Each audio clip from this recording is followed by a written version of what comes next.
You own a triplex, 2 duplexes, you do Brazilian jiu-jitsu. What do you not do? But I had no formal education in anything real estate, nor had I owned any real estate prior. I just had listened to so many podcasts that. Where are you finding these people? If you're going to work with investors, where are you finding them, and we'll funnel it down? This is the first time actually that I have heard of someone capitalizing on their own efforts of putting the signs out on the yard in order to initiate conversations. Houses are flying off the market. All you have to do is go outside and, someone will sell this house. And you're like, yeah, or not, or the exact opposite. This is the Be More Show for agents, where you'll find real talk, and ambition. We're here to build real businesses and be more than your average agent. We want to know what killers are actually doing within their businesses, the reality of it, all tactical, no fluff. So we're here to find out. Please share and enjoy. Hello and good day, Allie and Kelly. Kelly, what's up? Thanks for coming Hi, on. Allie. Hey, Allie. Hey, Shelby. How are Hi, you? Allie. Hi, Allie. Hello. Okay, so Kelly, I know you because we slid into each other's DMs. We had a mutual friend, and he was like, yo, this dude Kelly is trying to get licensed. And I was like, yo, man, licensing, agent stuff, woo. And of course I had low expectations, right? Not personal, just in the grand scheme of things, the 87% of Just agents. business. It's just business, whatever. And then hot between that first, low expectations and then where we are now, you are seriously impressive and have blown the normal terrible stats out of the water. So, Allie. Yeah, we have your stats. Yeah, within 6 months, you've earned over $100,000 in GCI. You also invest in real estate, which is awesome. You own a triplex, 2 duplexes. You do Brazilian jiu-jitsu. What do you not do? And Army at Fort Jackson. Where's Fort Jackson? It is smack dab in the middle of Columbia, South Carolina, which is the capital of South Carolina. USC, that's also a big population here. I went to school How there. long have you been there? Yeah. Yes, I've been here for, no, both of y'all were talking at the same time. We do that a lot. We just blow over We each expect other. answers at the same time. Yeah. Yeah. Yes, both of them. I have been here now for a year and a half. I have been stationed down here for a year and a half, and I moved here from Fort Bragg, North Carolina, which is where I believe Shelby was at prior to being wherever she's at. That's right. Which is, I'm Hell prior yeah. to getting Nice. out of the Army. So, yeah. dude, Kelly, so we start every episode off with a show moment. If you could relate it to real estate, that's amazing. If not, any show moment will work. What do you have for us?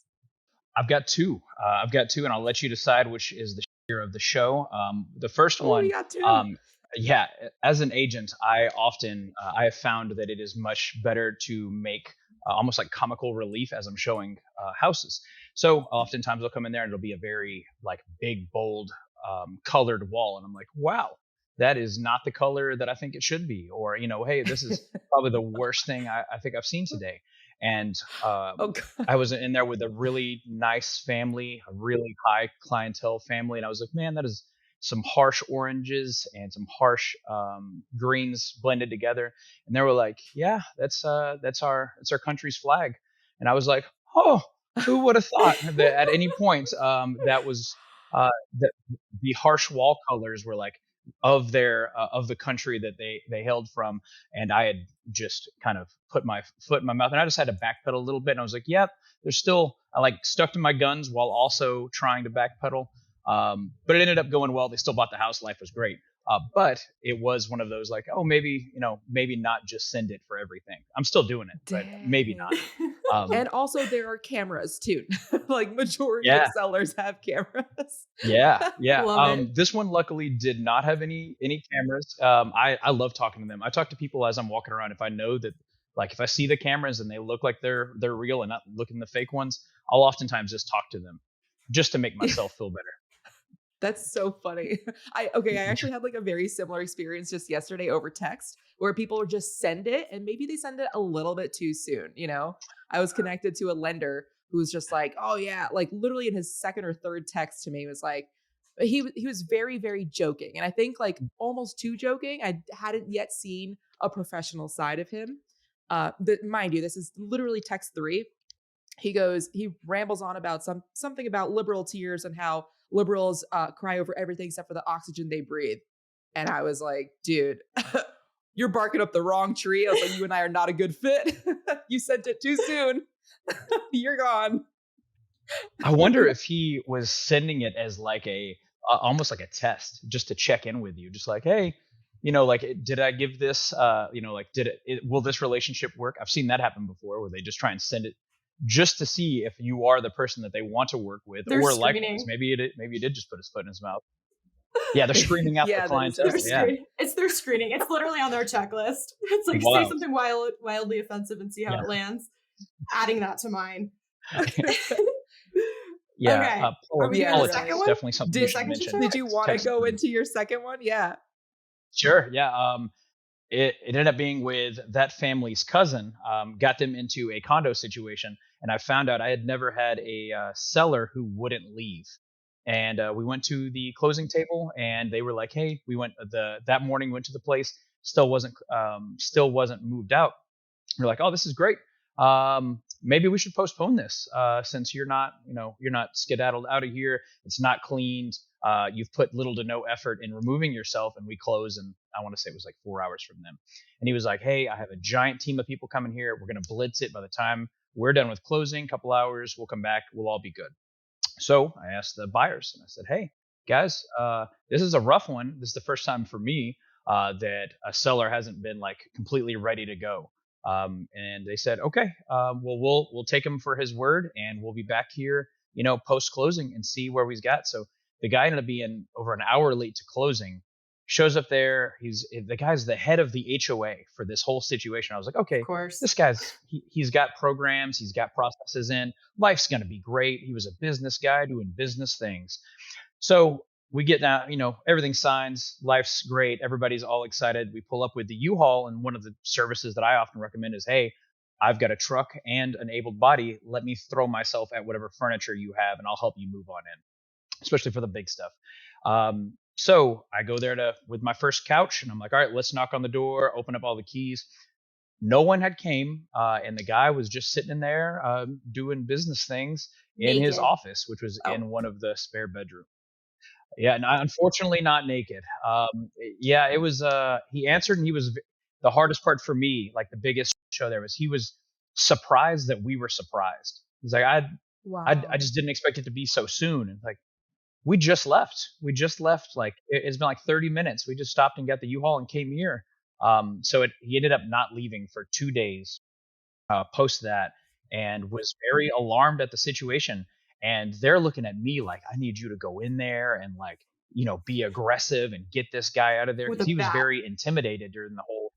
I know, yeah, they expected. And I was like, not worth What? either of the careers to go in Yeah. there and be intimidating to this guy. And it's not going to make him work harder or faster. If anything, he's going to, kind of seclude himself even more. So it was not as fun of a show, but definitely shittier of the shows. He did in fact leave after a couple of days, but it was rough. It was for sure rough. How did he finally leave? Well, we went there I want to say it was every 6 hours. We were going over there, and it was a husband wife situation, and they just took turns on who were going to annoy me the most to take them over there, to open up the doors and show them the house to see what progress had been made. So I'm out at Fort Jackson running things, and then I'm like, all right, lunchtime. Usually I'm spending it with new clients or talking on the phone or whatever I'm doing. I was like, all right, sprint to this place, open up the door, like, and the guy told us, hey, if you want to stop by anytime. I was like, say less. I'm see you soon, and popped right up, and What? there he was. Yeah, it was rough. The selling agent felt the most guilt of everything, because she promised, of course, I everything would was not be gonna the say way it that. was. I was like, Yeah, like, Yeah, where where were was their they? communication with yeah, them? and I felt bad for her in that situation, because she honestly believed she was doing the best she could, and she thought she was giving us the best information. But the dude had some serious transitional issues, and he ended up skedaddling, but he needed a little bit of umph, and we were there to provide that umph. You earned your Wow. commission, dude. Yeah. you And then earned it. some. And then Well, some. thank Yeah, totally. Okay, so Yeah. we hit it. We got two show stories. Awesome. Allie gave the super Double quick the little check. stats, but let's take it back a little bit and just say, okay, what is your quick before real estate journey up until this point? We love your DMs on Instagram, and as long as you don't sound like a bot or aren't sharing your overnight crypto success, hit us up on Instagram. Let's be friends. We're at The Shelby Show and at Allie the Agent. Sure. I had been a big fan of podcasts, ironically. I had been listening to podcasts and I had attempted, this was probably 2019. I put an offer in on 3 or 4 different multifamily units all throughout Fayetteville, North Carolina, and all of them got no-goed. I used different agents for each one, different lenders. I had no idea what I was doing. So thankfully, none of them got accepted. I say thankfully, but I mean, obviously, wish that the earlier you can get into these things, the better. But I had no formal education in anything real estate, nor had I owned any real estate prior. I just had listened to so many podcasts that were saying, send it, and I was ready to send it. So I just started throwing in offers, and nothing got accepted. I was throwing in VA offers on anything that was a threeplex or a quadplex. Nothing got done. So then I got to a new unit at Bragg. Immediately they're like, "Hey, get ready to go. We're going to Afghanistan." I was like, "Even better." I had all this energy and intent that I wanted to do on something, so I just poured it all into the Army side of things. Deployed to Afghanistan, came back. Now I deployed from 2019 to 2020. So during that whole 9 month duration in Afghanistan, I did nothing but listen to podcasts. I wouldn't say nothing. I got super into jujitsu, but I spent a good chunk of my time listening to podcasts. And that compounded, man, probably at least 3 4 hours a day for 9 months. And it was great. I learned a ton of information on how real estate works as well as the investment side. So come back from Afghanistan in March of 2020, 3 days into the pandemic, and it was a really rough time. But the pro was I had all of this knowledge and all of this intent, and I wasn't sure what to do with it. But as soon as they put me in my apartment for a month, I started getting back on track. Sat in the apartment for a good month, listening to more podcasts. And now that I was stateside, I could actually speak to people without it being that 12-hour time zone situation. Found one good agent, one good lender, and as ironic as the situation, more coincidental as the situation went, I just called up a good agent and I said, "Hey, I'm looking for a multifamily." And she said, "Yeah, there's one on the market. Came up today. You want to go and see it?" And I said, "It's off of Bragg Boulevard. I'm not too sure about old Bragg Boulevard." She said, "No, no, no, no, no. We're gonna go see this." And I said, "Okay." So there I was. I was like 3 miles away from it at my apartment.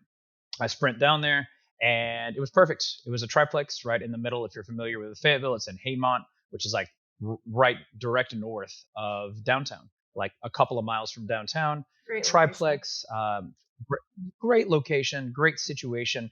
And one of the tenants was being evicted, and I was like, man, maybe this is, I was kind of my pre-exposed beliefs of Bragg. I was like, yep, that's Bragg Boulevard, baby. Somebody getting evicted right now. And it ended up being a really great situation. All of the tenant or all both of the tenants that were left of the triplex were phenomenal. They stayed there. And then because of that eviction, I now had a place I could use my VA loan and was able to purchase it and move into it because I had to have the intent to, occupy as well as stay there for a year. So I got into the triplex. I it underappraised by $15,000, and I didn't understand at the time how to handle underappraisal, so I just said, "Yep, $15,000. It's all yours. I want this triplex." So I overpaid, and the at the time I thought that it was the right thing to do. Now as an agent, I'm like, wow, could have got a $15,000 discount. Uh, but the guy accepted my offer over everyone else's because it was a VA. Now, typically in non-military places like here in Colombia, where we still have semi-military but not nearly as much, it's often looked at the opposing, where it's you get a VA or FHA or government-backed offers, and it typically is looked at unfavorably. So I was super excited, Yeah. and because he accepted my VA offer, he was retired military as well. Now, even looking back, I don't regret overpaying because he did me a favor by accepting something which is traditionally not looked upon great, and he ran with it. So I gave him that extra money, even though it underappraised. And now I had I had overpaid, but the triplex was now worth 315, and this is now, I want to say, June or July of 20. Moved into it, started house hacking, living for free. So I moved into the middle unit of the triplex. Life was great. I got to live for free. I think all in all, I made $100 a month off of it, but that just poured into my own utilities. So I got to live for free in the middle of Nice. Fayetteville, Riches. in the middle of the pandemic. Yeah, it was nice. It was a multifamily in the sea of almost all single family. There were not very many multifamilies in my situation, so it was great. The neighbor actually was the previous owner, before the guy who sold it to me, and he was a church pastor, and he built the place on the back of his land for his mother and family to live in, but of course they didn't want to live behind him, so they never lived there, and he sold it off. But it was the first investment I ever made, first introduction into real estate, and uh, I loved it. You, I absolutely loved it. so you mentioned you had actually put in a lot of offers before you got that one accepted. What was the difference? The difference I would say was I'd already, this was I think 2018, 2019, when I put in my first offers. I didn't have much information. I had listened to a lot of podcasts, and I definitely was in the full send it mentality, but I didn't really know the difference in the ROI, and I definitely didn't understand what type of classes of real estate I wanted to get into, nor did I understand property management. Now, for all of my properties, all 8 of them, including the one that I'm in currently, I do all my own management. So at the time, I was just like, "Yep, I'm just going to read a how to be a property manager, or a landlord for dummies," and I did. I read all those books, and And it things that's went great on that end. dude, okay, so you okay, people listening might have heard your stat in the beginning about how in your first 6 months of an agent, you came out crushing it. This is year 2 now, but you've closed, you capped your very first year, and they're probably thinking, "Oh my god, like what does he know? How can he just come in and be instantly amazing?" But what they don't see or realize is the years that you listened to podcasts first, and the offer after offer after offer that you put in, and the testing the market and testing real estate and learning on your own accord before becoming an agent. And we know that you're a badass, but explain your experience as an agent from agent life up until this point, what that has looked like. Don't hold Sure, back. that is probably yeah, that's probably the hardest thing for most people to realize. Like y'all had stated previously, my Venn diagram of me is traditionally, it's the army, real estate, and jujitsu. In between all of those, I wake up generally at about 4, and I now live 30 minutes from civilization, which was intended, but I definitely didn't understand the second and third order of traffic from far away. So I wake up at about 4. I get to the gym, and usually I start rolling, doing jujitsu at about 5, and then I run onto base and I shower and I start. After I get out of the shower, shoot onto my office. I'm usually doing real estate calls, text, emails, whatever it is I need to get done before, usually like a work call, usually starts at like 8:45, 9 o'clock, all on the army side. So I transition from jujitsu to real estate, and now it is 9:30 a.m. and I start doing all my army stuff. I do that until lunchtime. I already come pre-packed for lunch, so traditionally I You will start eat. at 9 or 9:30 for army stuff? Dang. Yeah, yeah. So That's a I good start the gig. yeah, I do. Well, yeah, we'll go with yes. I enjoy all the army stuff, and a lot of the times it is way earlier. There are days that the army will kick off at 4 a.m. There's days that I have normal like workout hours. I don't get to go to jujitsu, but my timeline stays the same. Even if I don't get to go to jujitsu because the army things, traditionally I try and still get up at 4 so I don't mess up my rhythm, because messing up my rhythm will throw me all the way off, and I try to avoid that. So I after my 9, I start doing 9 to 9:30. I start doing as much army stuff as I can till lunch, eat my prepared lunch, and then lunchtime comes around, and I start handling more real estate calls. That's usually when I start responding back to the 2 hours that I've missed of real estate at that point, and then I go right back into army side at 1 p.m. 1300, and I do that till roughly about 4 or 5, and then I have a set of this. I have a set like a little suit that I change into at the office, and then I run around and start showing houses. And then once I get done with showing houses, it takes me a good 30 to 45 minutes to get out to where I'm at, which is fantastic. I now live in a little cabin out in the middle of nowhere, which is fantastic. But it's definitely added more time on me. And then I start my perpetual war with carpenter bees, which I was not prepared for previously, but has been a hobby of mine over the past month, waging war against them. I would say every day is pretty much similar to that, Monday through Friday, and then on the weekends, it's a little different. Weekends are a little bit different. I wake up generally try and do the same thing, except it's almost all real estate as much as I can. I have about a 2 hour span, 2.5 hour that I do jujitsu middle of the day, do open mat, um, and then it's real estate and bees. That's been my past, my fourth thing recently is a log cabin came with a lot of carpenter bees, and 'tis the season. Here we are, spring going into summer. So Nice. I'm waging war. I'm winning. I am definitely winning, but it's taken a lot out of me. You're not gonna get no bee get to you. Good. Nah, I learned a lot about them too. They're So smarter than they think. I'd like to dive deep into one specific aspect of your agent, like realtor business. What do you think you have most on lock that you really know where you crush that makes you stand out from other agents in your area and in general? Let's dive deep into that. Sure. So there are two big areas that I always try to emphasize whenever I'm talking to potential clients or previous clients or even people that ask me these questions, which has been I know investors and I can speak investor language because before I came into this, I was an investor, and the majority of agents, real estate agents, aren't in investing. So they don't understand the lingo, they don't understand the language, and they don't understand how to get directly to the point.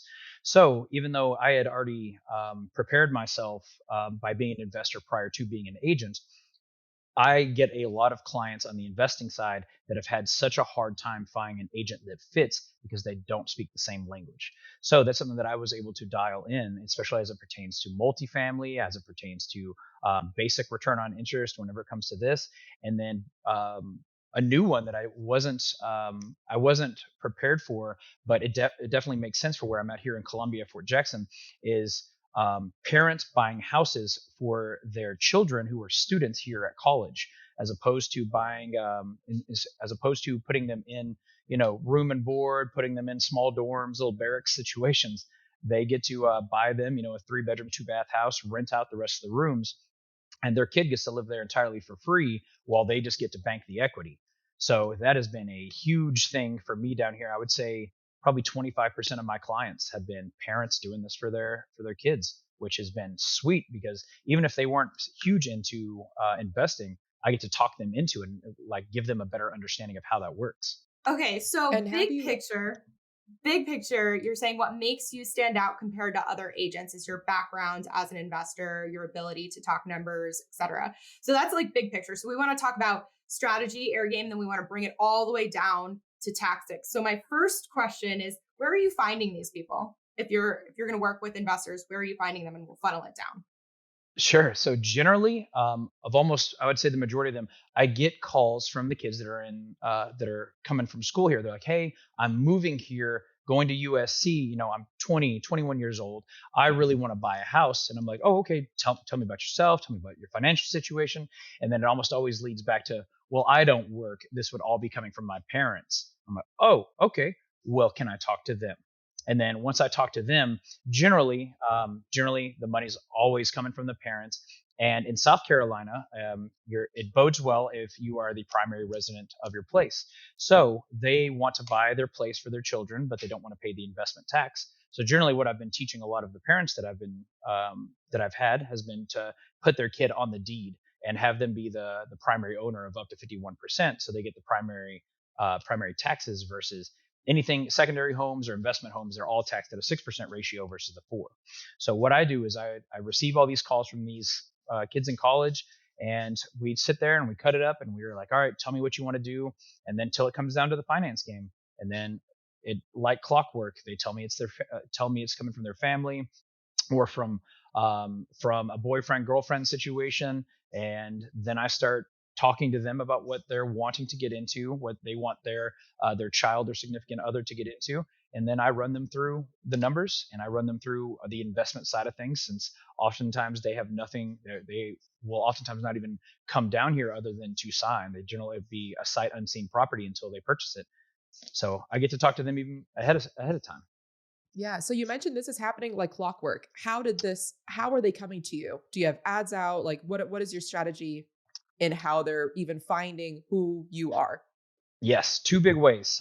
Two big ways that I wanted to capitalize on. One was Opcity, which I believe Shelby told me. Man, this has now been a year and a half, maybe two. Yeah, maybe two. This is before I was even an agent. I asked that question, which was, "Hey, lead generation. How do we? What do we do? How do I do? What is life here?" And one of the big ones was Opcity, and Opcity is owned by Realtor.com now. But as opposed to you paying for lead paying services like Zillow or generally Realtor.com, spending a couple hundred up to $1,000 a month, and they send you leads. Opcity, they send you these leads, and I generally get about 4 to 5 a day, and maybe one of every other day, one of those 10, maybe a quality lead that'll go somewhere. However, I pay a 35% commission on my own commission. I give them a referral fee of 35%, which sounds massive, and it is, because you have my agent side is 20% going to EXP, my brokerage, and then 35% will go to Opcity. But it's still a piece of the puzzle that I wouldn't have had without the program. As So that opposed has to been zero. absolutely huge for me. Is that Yeah, as opposed to still nothing. Like, even if totally? go ahead. So in the beginning, you mentioned in the beginning you were working with Opcity. Are you still getting the majority of your leads from Opcity, and those leads are the kids that you were talking about? No, no. Most of the time, it starts with Opcity. I would say I don't think that they have a majority of my sales volume comes from Opcity. I want to say in my first year, the first 6 months had a good generation of it. However, this leads into my second one, which is signs. I do not believe in skimping on signs. So I will see it. There's here in Columbia, we have people moving in and out, especially in the summer. You get a lot of people that have their little for sale signs, their pickets, and they're so mundane and unoriginal. So one of the things that I've capitalized on is made a presentation out of people's yards. So I turn it into whatever I can to advertise myself. And I don't put a picture of me, but the two things that I emphasize on are my name and my number. I put my name above it and my number in the same font, the same font, the same size right below it. And I would say probably a good probably at least once a day, I get a call from somebody. Hey, I'm wanting to rent, I'm wanting to buy, I'm looking at selling, I want to sell my place to buy your place. I currently have 4 transactions right now that are already locked in and ratified, coming up, that are going to be coming from, hey, I want to sell my place and buy your place. Which, as an agent, that is like a giant cha-ching going off in the background every time someone tells you that. So Question. I'd capitalize on those. Yeah, You said make a presentation out of people's yards. Like, what does this mean? yeah, Because your name and your number, I mean, that sounds pretty normal to me. Like, why are they calling sure. yours? Yes. So I would say that a big one is it looks different. I had to get it approved from EXP, like all marketing stuff. But mine, I took a aerial view of one of the major bridges in Colombia, and I put it on a backdrop, and it's now on all of my cards. And upon the naked eye, if you're not familiar with Colombia, it'll just look like a bridge and a river. And people that are local here, they understand that it's a local bridge, it's a local hangout spot. A lot of people work out there. A lot of people go out there to walk their dogs. It's just a very popular social place. So I put that on the backdrop, and then it says buy, sell, invest. So from the get go, I let people know, like, hey, I'm a buyer's agent, I'm a seller's agent, and if you're into investing, I can hook you up, I can help you out, and I can set you up for success in the future. And it is not something that I would say the vast majority, I would say the the major majority of agents do not capitalize enough on their signage. It'll often be that red and white for sale sign with a little running that says for sale and their name and number that gets stapled to the bottom of it, because it's it's a sign service. that you're paying to put it out there. There's no personalization. So I put out all my own signs, which I might not in the future, but right now I'm Oh, putting up every wow. sign that I have, and it helps me because I get to know when I'm going out there. When I put out these signs, I try to focus it on doing it at usually about 5:30, 6 p.m. That's because everyone's coming home from work. So as I'm putting out that sign, people can't help it. Everybody just wants to. I'll do it on a day that I know I'm free. All the neighbors want to come out and talk to me, and it's almost like a weird game of which neighbors can I find. And typically, those are the ones that'll, hey, my cousin wants to move in here.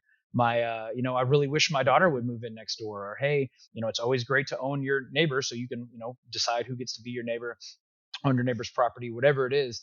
You get a lot of leads, and I've had people try and get upset with me. I've had neighbors come out like, "This house will never sell," and that happened to the one that I closed on last week. The a guy from across Yeah. the street was like, "That house will never sell." I was like, "Okay, cool, thanks." And then You it get a lot of sold for, opinions. Yeah. yeah, a lot of I opinions, and it's this fun. Go ahead. this is the first time actually that I have heard of someone capitalizing on their own efforts of putting the signs out on the yard in order to like initiate conversations. I never thought about that. I thought signs and I'm like, "Hey, I'm not doing that. I'm not driving 1 hour across town to go put up a sign. Get the hammer, whatever is even needed. I literally don't even know what's needed to put up a sign. I just hired that out." But that's a really good point of doing it yourself to start conversations at the time that people are getting home. I think that's brilliant. What How many signs are you putting up on these yards to completely make a presentation, or is it really just one sign? And Hoops um yard. are you using the picture of like the Columbia, South Carolina in lieu of, because you mentioned no photo. And with Yeah, an ambiguous name like Kelly, I'm sure people probably presume that they're going to every one of them. call, yeah, a female, and then you're like, "Ha, gotcha."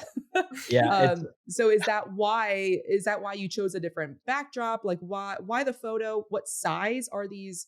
These are a lot of questions. Why the yeah, photo? it's What a lot. size are these signs, and how many on the yard? So great questions. Yo, real quick, this podcast is not free. Cost of admission is sharing with a buddy who'd benefit or throwing it on your Instagram story. Tag us, we'll reshare that. So great questions. I use the backdrop on the back of it because I want them to understand that I'm local. That is a big thing, at least here in Columbia, is they want to work with local lenders. Agents want to work with each other. I already have, because I'm military, I keep the same phone number. I have tried using the Google Voice, make your own local phone number, but then you have the green text. Like, I can't do the green text. Then everybody will, go back and forth on, hey, you should get a local number. And I've had agents that won't even answer my phone calls because I have a Texas number. They think that I'm just some investor. So I want to put with my 682 number from Texas, put on there with the Columbia backdrop so that they understand it. They understand that I am local. One of your other questions was the size. These bad boys are a good chunk. Now I only have one of them, but it's double sided, and I get the most quality one that I possibly can, so that as people are driving, they can see it, even if it's nighttime, it's daytime, it's reflective, and it's big. So it is not just your generic one, and I generally have it hanging as opposed to just some of them have just picketed into the ground. I have one really nice quality, almost like the tree branch style post that'll go inside there. Put the one arm that is out, and I'll have it free hanging. And it's generally so large that you can hear it. If I was to pull up like the aluminum on the sign, I can hear it if it's too windy around here. What But size are we those, talking? Do you know the oh measurements? man, not off the top of my head. It is probably, I'm almost 6 foot tall, and I want to say that it's at least 4 foot tall and hanging. So generally, it's at about my height. So you're at like the 6 foot height level when it comes to these signs. So that when people are driving, I also try and angle it to where no matter which side of the street you're driving on, you're going to be able to see it. That's been a big one. The signs, and then not skimping on the quality of the sign. Some people I've seen that I've made the same recommendation, get a better sign, but then they'll get a bigger one that as soon as it rains, the whole thing falls down, or it looks like the sign is melting. So I make sure that I get some really high quality signs made, and I only have to make that one time purchase. And now, because of that, I purchased 4 signs originally, thinking it's my first year. I'm not going to use more than 4 signs. There's no way. And now I bought 4 more signs yesterday, and I'm probably going to, for now moving into the summer, I'm considering buying 4 more. So it's a fantastic one-time expense. And also, I don't like door knocking. A lot of people are super into door knocking. It is super cringy to me. I don't like not talking to people who don't want to talk to me. So coming home at that like 5:30 to 6 p.m. and all the neighbors already see me out there. I'm generally like, I'm friendly, so I'm out there talking to these people. And as soon as one person comes over, there's generally always a war with the other neighbor. So as soon as that person leaves, that other person has to come up and say something too. I may have missed it, but whose yards are these? Did I miss that? The sellers. Anytime I put a sign out, it's typically on the selling side. I've considered putting them on my own properties as well, but then also I did it once as like a test in front of one of my duplex. But then you just get calls from people saying, "Hey, I really want to buy your duplex," and as soon as they find out that oh no, I'm an agent and I'm this is like free marketing, then they're turned off by it. So Yeah, I'm and trying to figure out. check with your MLS before you do that. Just wanted to, So it because I know in doesn't say. California that is absolutely not allowed. Absolutely. So one thing that Yeah. I have been able to kind of get around, there's nothing on it that says for sale. There's running boards that Oh, I can okay. attach to it. It just says buy, sell, invest with my name, EXP, and the Oh, Columbia background. So it is not for sale just because I have that sign out. Now, as agents, we understand that as you pull up to a house, you're out there looking for a number. Okay, well, I see the sign, go towards that direction. So that side works well for like capitalizing on letting agents know where my property is. But if I take away the running board that says for sale, then all it is just free marketing. yeah. Love that. I love that. Yeah. Diving again deeper into your business, what tools and systems do you use related to either the signs or anything that makes you the best agent in your area? One of the big things, and I hadn't really considered this question until I read it from y'all, was I make a point to I have an iPhone, I can pin conversations to the top of my text, and since text is the primary means in which I do things, I pin all of my clients to the top of my text message. So at least every day, I'm at least looking at their name and keeping them spatially aware of where I'm at in my conversation pieces, as to where I am as an agent, where I'm at in the military. So I'm always keeping them, whether it's for buy or for sell, so that I have a place for them on a cognitive level, so that no matter what, they're always present for me. So I don't have to worry about, it's not a fire and forget for me. I don't believe that I'll get to that level where it's a fire and forget. So I try to always keep constant communication with my clients at all times. And the best way that I've found to do that is by pinning them to the top of my conversations, and by at least having a conversation with them generally every 3 to 4 days. And even if it has nothing to do with real estate, even if I'm just calling them, I'm like, "Hey, how's everything? You getting excited yet? Are you nervous?" A lot of the times, even if I'm just giving them this, ambiguous call, almost none of them are, anxious anymore, because most of the time they will find questions like, "Oh, my mom asked me about this. My son had a question about this." Even if it had nothing to do with their mom or their son, they actually just had the question. It gives them an outlet to now feed that questionnaire to me, as opposed to like sitting on it and making them anxious. Because especially your Yeah. first time home buying experience, it is anxious. It is a lot of anxiety, and it's a lot of energy being poured into these conversations with me and the sellers, or me or the buyers, whoever the clients are. So I think that having that time frame in which to text them or have a conversation with them really helps condense a lot of that anxiety into just thoughtful conversations. And going back to the signs, how are you tracking what leads come from those signs? And well, obviously it's easier to track which leads come from Opcity, which those are your two biggest lead generation sources. But how are you keeping track of everything back to the signs? Yes, so they will generally call me and say, "Hey, I'm outside of your house. Can I see it?" And I'll say, "What?" And then they will, yeah, they will generally, "Oh, I know, I'm out here on Windsor Lake. Hey, I'm out here on Beltline. Hey, I'm out here on these. I see this house." I generally only, I think currently I have 4 houses with signs out in front. Maybe, yeah, 4, because all my signs are out. So almost all of the conversations, in Columbia is pretty big, so I don't have for cell signs right stacked next to each other. I generally know where they're coming from, so that they tell on themselves pretty quickly on who's coming out of the signage, and generally they'll. I have had people get defensive about it and say, "Hey, I saw the 682 number. I thought this might be a call center. I thought that this might just be like realtor.com where you call up and someone will answer." And I have to vanquish a lot of those thought processes from the beginning. But once I tell them like, "Hey, I'm local here. I can meet you over there at this time," it squashes any fears there. Nice, nice. And with the conversations that you're having, you're dealing with first-time home buyers, you're dealing with the students, you're dealing with the parents. So that's like Yeah. a triple threat, right? Like Yeah. triple the amount of expectations that you need to manage. How are you Yeah. doing that? Yes, it is. Let's say we'll stick to the three. We have three levels of conversations that need to be had. And it's also triple the amount of leads. So almost every one of them has somebody else that's buying a house or selling a house. So at the time, it might seem anxious. It might seem like it's a lot because it's compounded. However, almost every person that I talk to can refer me to another person to the next lead.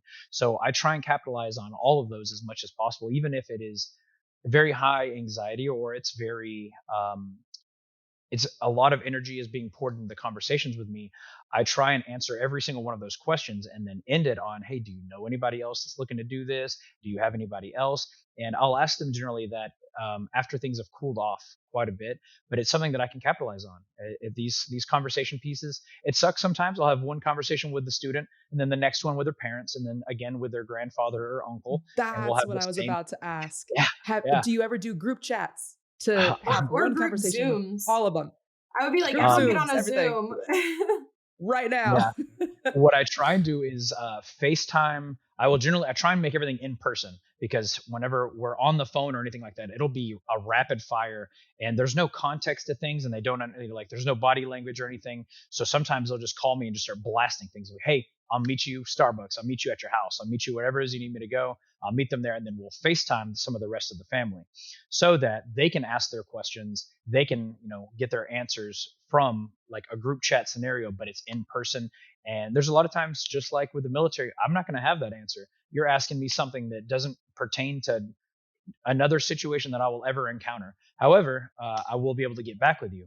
And then I try and get back with any answers that I don't have originally to the group. So the whole group sees not only do I have the answers, but I'm answering them as a whole versus just going to one person directly. Because if I just answered one person directly, oftentimes the other people in the family be like, "Oh, hey, that one question my cousin asked." And then I have to respond to it again. So if Yep. I'm Okay. taking questions independently or as a group, I try and put out the answers as a group as well.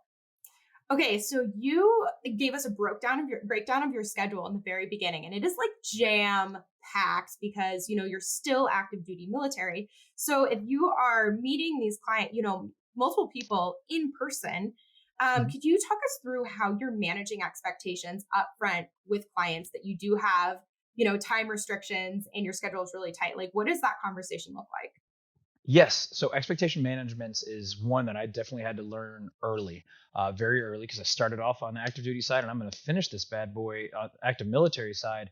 And 7 years from now, I'll likely still be doing the same agency stuff. So what I try and tell every single one of my clients from the get go is, "Hey, just so you know, I'm active military." And it's always the same. They're like, "Oh, that's cool." Either they know somebody in the military and they want to talk. "Hey, do you know Brian? Have you met Brian?" And then you're like, "I don't know a Brian."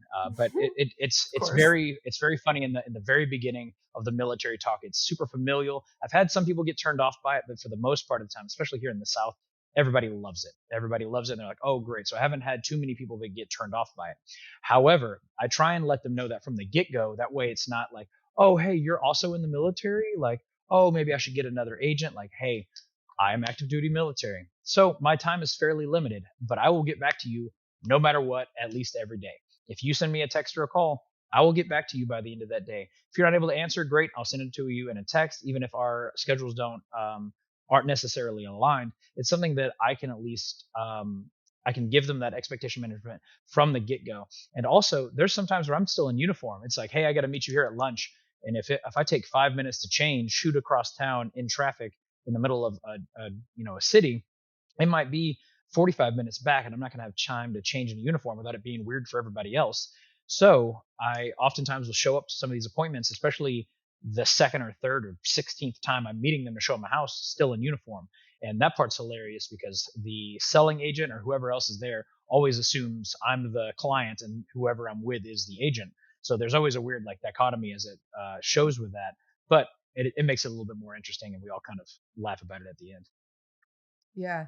Oh, in the before we started recording, we were talking about your like main clientele, and you mentioned how it's I don't want to say older women, but older women. How Yes. does that tie into the students and the parents? Are these the parents of the students?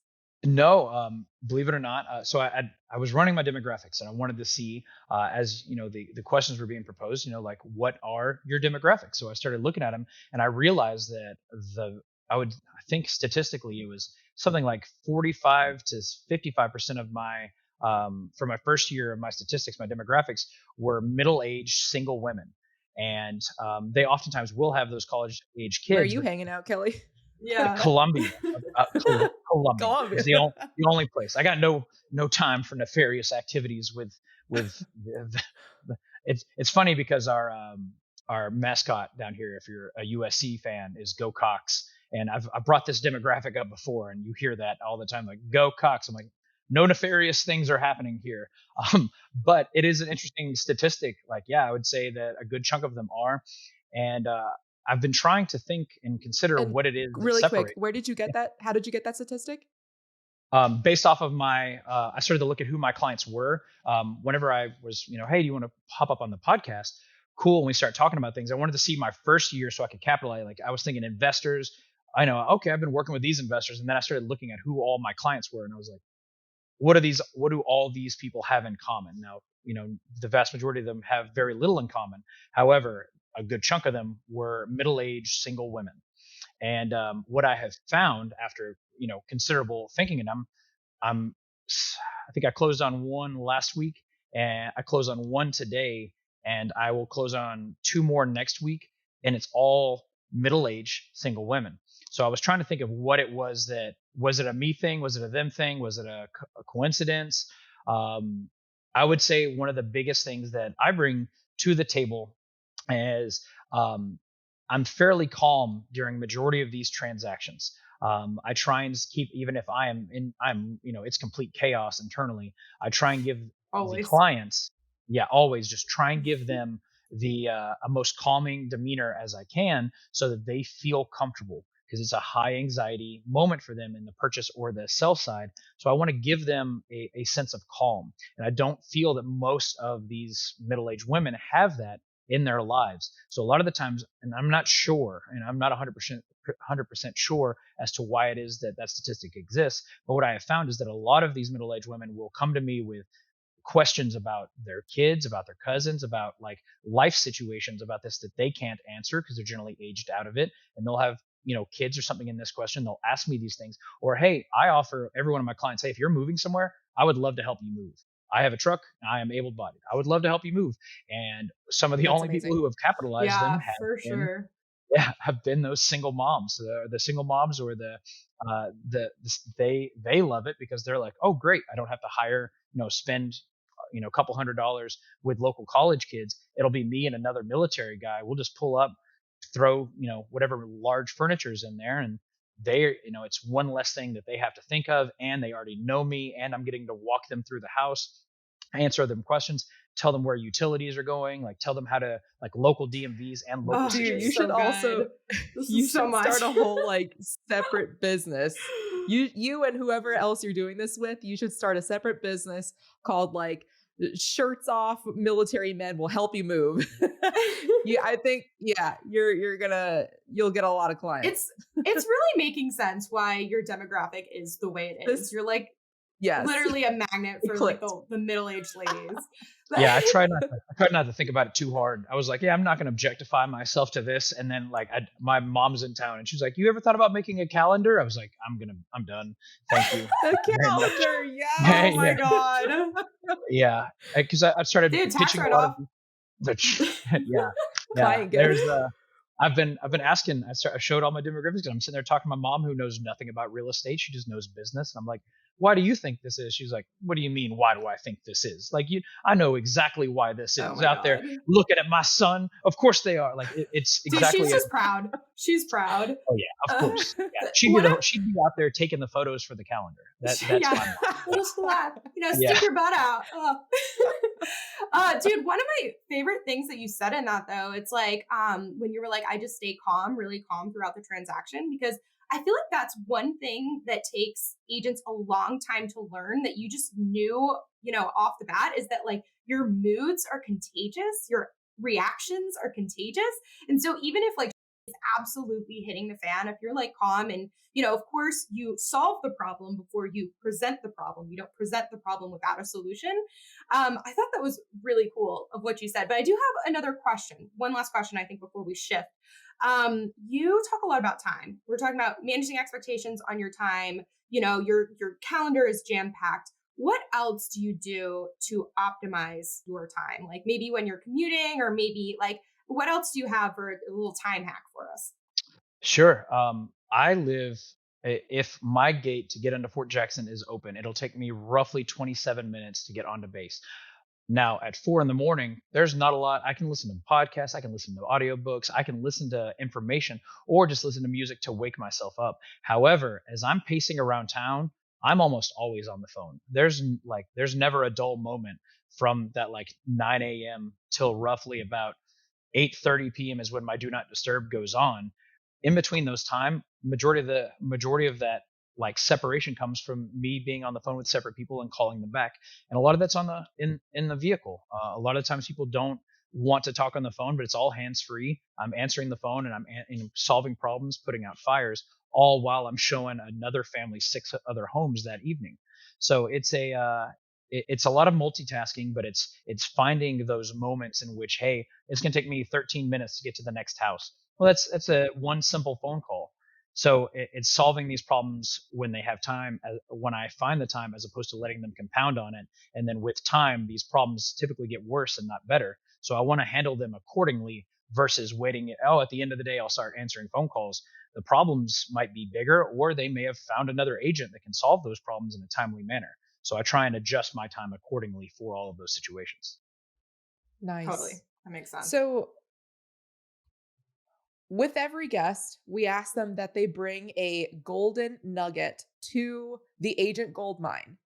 Let's talk about that, about what you brought. Also, I will say this, I would love to also add a photo, even if it's like a photo of like a screenshot or whatever you have, a photo of your signs, dude. It seems like you really have your signs down. That would help a Yeah. lot.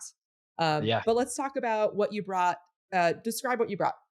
Sure. So I brought a rental calculator, and I know, especially on the agent side, because the majority of them aren't investors, it can be a little too complicated, and especially if you don't speak your language. So what I brought was it's a rental analyzer. However, it is made from another investor who's not an agent. His name is Chandler David Smith. It's called the CDS analyzer, and there's an app on your phone in which you can download. And then I sent y'all over the actual Excel spreadsheet. And it is one of the simplest ones that I have found, because if you hop online and Google, rental calculator or ROI calculator, it'll come up with, some very wild algorithms sometimes. And people get they click that advanced setting where it populates all these other things. Majority of the time when I'm analyzing these very simple um, sells when these very simple properties, I need quick math. I want to be able to answer some of these investors' questions like, hey, they're looking for this buy box saying, hey, I want to buy this thing with this return on investment, this cash on cash. Easy enough. I can hop on the MLS, find properties, find local, how much these houses are renting for, and then start producing my own numbers so that whenever I'm presenting these, I can give him the quick math on what I'm looking at, him or her, versus going in there and being like, yeah, it'll go well. I think that, this is how much I think it goes for this. I'm able to give them more concrete information versus kind of just stumbling my way through predictability. I'm able to give them a hard product. I love that. I'm looking at it right now. And if anyone else wants a copy of this, it's called the CDS Financial Analyzer Template. It's on, you can find it on theagentgoldmine.com. And I love how simple it is. So however, what I'm because I presume maybe some of your investors also have heard of bigger pockets and they maybe have Perhaps. access to that. So how does this one differentiate from the bigger pockets aside from this? Well, you know what? I'll let you answer that. Sure. Feel like So a I lot teed it up. Yeah, a lot of the times these investors will have, some of them are absolutely wild, and they're math guys or gals. They'll be sitting there and they'll have giant ones. However, majority of the time they want you as the agent to be able to produce something to them, or sometimes they have no expectations at all with agents. They're like, hey, I just need information on this. You have access to your MLS, present it to me, so I can make myself stand out by having these, by already having these very simple, quick math formulations. And yes, there are many other ones that are out there. Bigger Pockets is where most of us have all found each other, and it's a great place to. It's a great place in which to get other forms of different products, to include rental analyzers and different cash-on-cash return analyzers. However, I will say that I like using this one because of its simplicity. Because as opposed to getting like trying fixed in with the weeds of all these different deals, and hey, I think property taxes are going to go up, I think all these things are going to, okay, it is a very simple task to increase them versus going through a longer analyzer or through a longer algorithm and changing really small variables. I just get to change one variable, and if I overshoot, then great, at least they're seeing what overshoot looks like. As long as I don't undershoot, they're typically very much for it. And a lot of investors, they have the availability to see all these different options, but when you present them with another one, even if they don't use it before this will now be something that they will associate with me, and they know that they can send it back and forth with me, which I always appreciate. And it further deepens that level of trust that they have in you as their agent. I love that. It does. I do have one other thing I wanted to note for you on the signs. At the end of all of my MLS photos, I always include a copy of a photo of my sign in front of that house, and that's because if you hop on the MLS, everyone's calling trying to find the listing agent, but it'll, if you hop on Zillow, Realtor, any of them, it immediately connects you to whoever's paying for those leads. So I add in my number and my name at the base there at the end of those photos, because people are popping up on Zillow. They're just scrolling through very at the end after they've scrolled through the photos, then they look at the description. But if I finish every one of my photos with a copy of my number and that sign in front of that house, Oh, it gives them There it that is. oh yeah, that man. photo I'm association. writing that Yeah, one down, Kelly. Hell Love yeah. it, yeah, Kelly. yeah. Yeah, it Oh, happened entirely by accident. The first time it happened, I was like, "Oh, this is gonna be good," and then the light bulb pops off. I was like, "Oh yeah, yeah, every single one of them now," and it has worked quite Nice. considerably. love it. I can hear you telling yourself that. Like, oh, this is good. Yeah, yeah, uh, all of the light bulbs are going off. Yeah, okay, question. So at yeah, this point, we have a feel for your journey so far, but as we look sure. ahead, what is like the next agent piece of the puzzle to build out in your business that you're working on maybe over the next 12 months? Great question. One of the big things that I'm trying to Real quick, if you're listening to this on Apple, Apple does not make it easy to leave us a rating, so I'm going to break this down for you.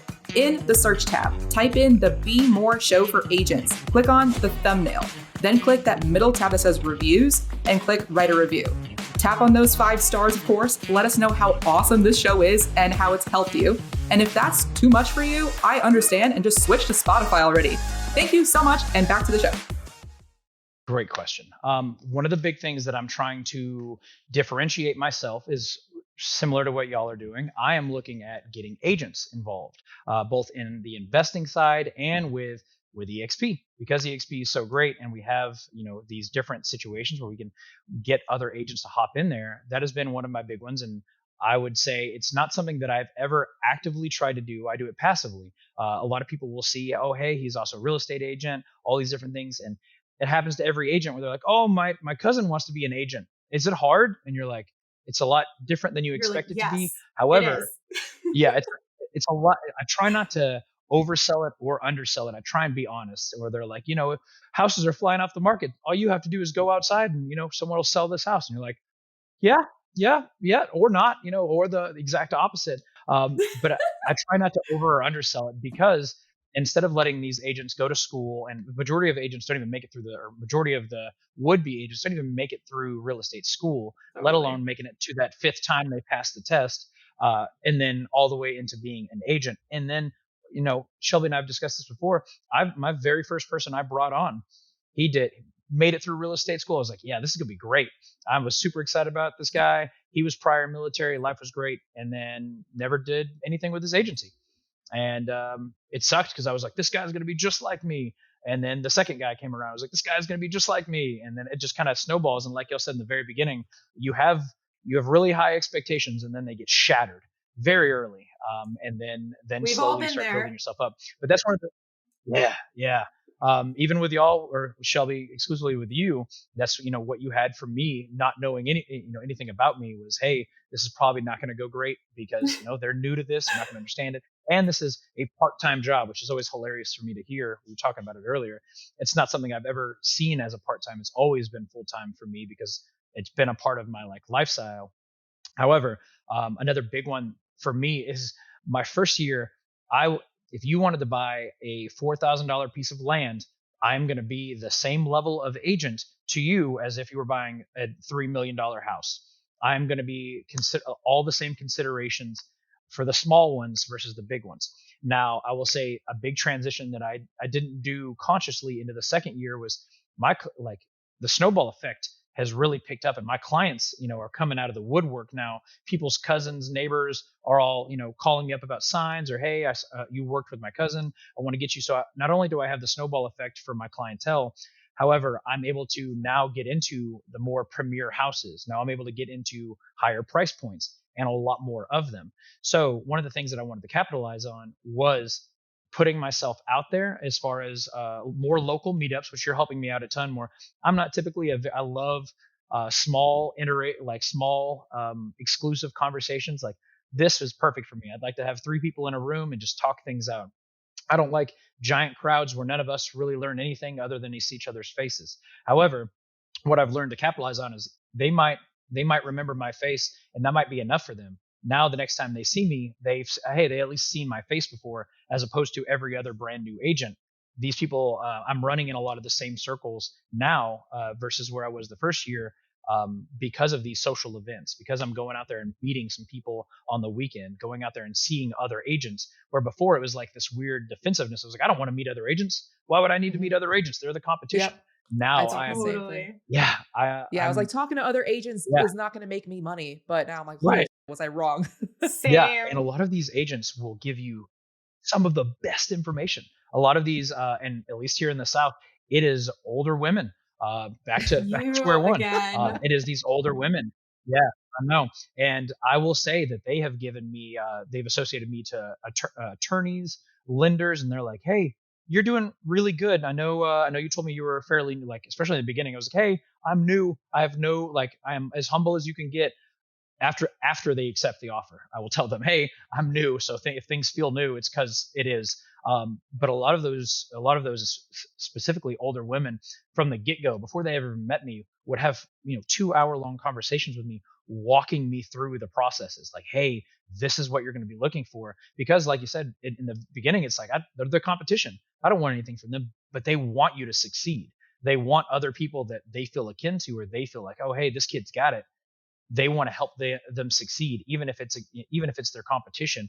I've met more good people than I have bad people, and even though you feel like, oh no, these guys are all out to get me, or I need to stay on my guard, and they don't want me to get this deal because they'll get that deal. I have met the more senior agents are more helpful than they are harmful. So I try Yeah. to change my way of thinking quite Yeah.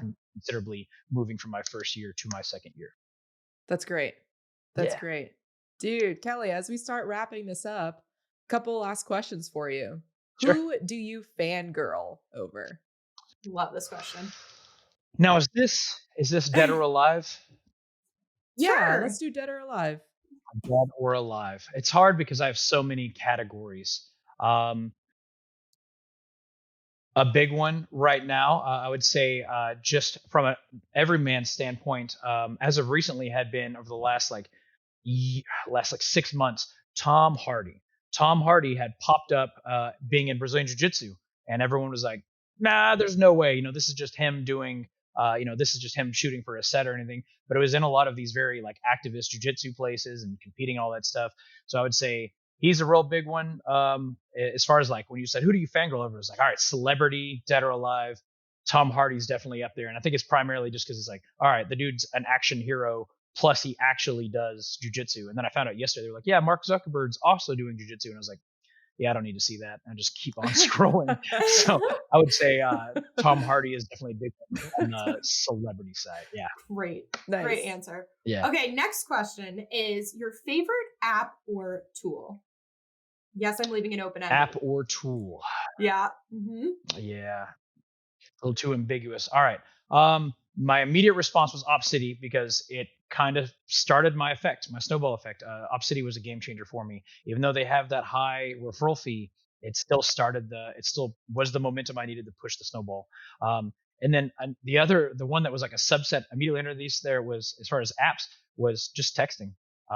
I would say keeping in contact with my clients is probably my biggest priority, and keeping them well informed and letting them know their options at any given time. And majority of the time that comes from just simple phone calls or text messages.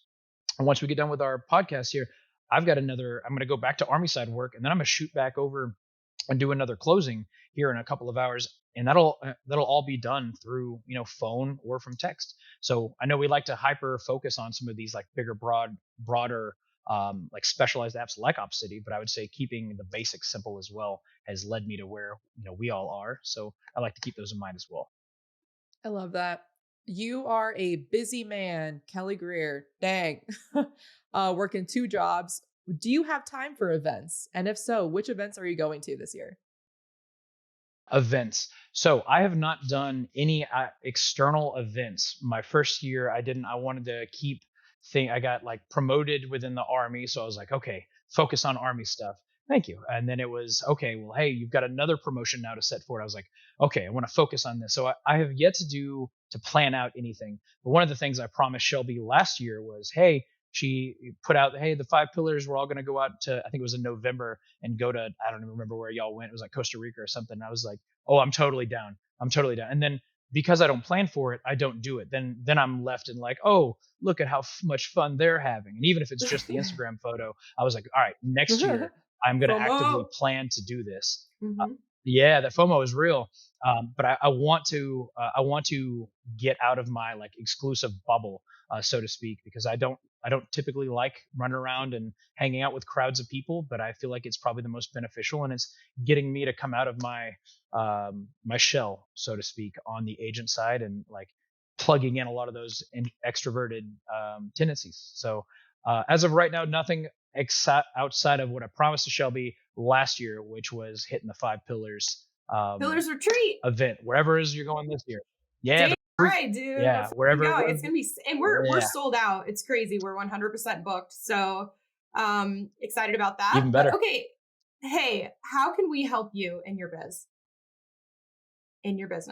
Well, the best way agents typically like to be helped would be referrals. Just being here is already proof that is going to be a great thing. Referrals are just about everything. Shelby, you hit me up with a referral. I think it was yesterday or the day before, like a third-party referral where it was someone else doing similar situations where, hey, my kid wants to buy a place, or I want to buy a place for my kid. We're going down here. I love helping those situations.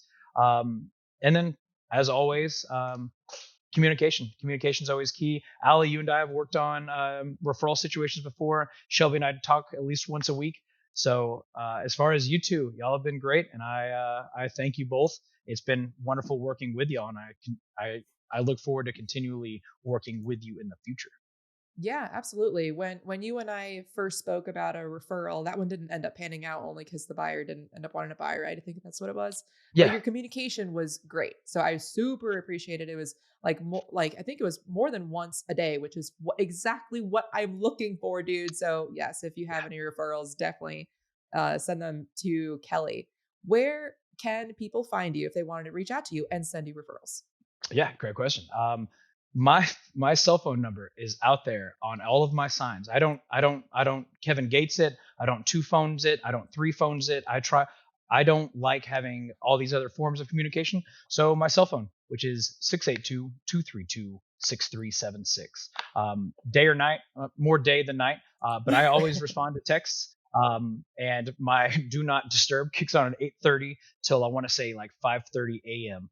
But other than that, I'm always available. And then I'm on Instagram, of course. I think it's currently real estate with Kelly Greer. Shelby made me change that. And then Yep. I have a Facebook, of course, and yeah, a Facebook, of course. And again, primarily from the cell phone. Perfect. And just a Hell reminder for yeah. people out Yes. there, this is Fort Jackson, which is Columbia, South Carolina, is where you can find Kelly Greer. And if you want to hang with me and Allie, we are Allie the Agent and the Shelby Show on the gram. And guys, that's all we have for today. But you know what to do. Be a bro and share this show. Thanks for listening, dude. If you want the golden nugget that this guest provided, see the show notes or just go straight to theagentgoldmine.com. That's where we keep the resources for you. Till next time.